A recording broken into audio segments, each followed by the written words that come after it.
Mark from Needville has a question about a Musty AC. He smells it when he turns on his AC and his heat. So Mark writes, it seemed to start after running my heat, then switching back to the AC. And after it got cold again, I turned the heat back on, same musty smell.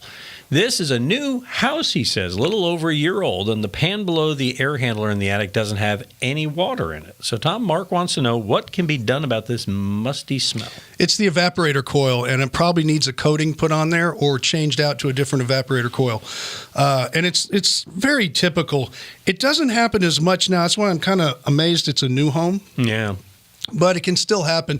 I think they used to call it the smelly sock syndrome. Right. Smelly socks. Smelly sock syndrome, Smelly right? socks, yeah. And it's because it's not washing itself because it's air conditioning a little bit, and then the heater gets it all dry and full of dust, and then it tries to wash itself. And it burns all the dust off.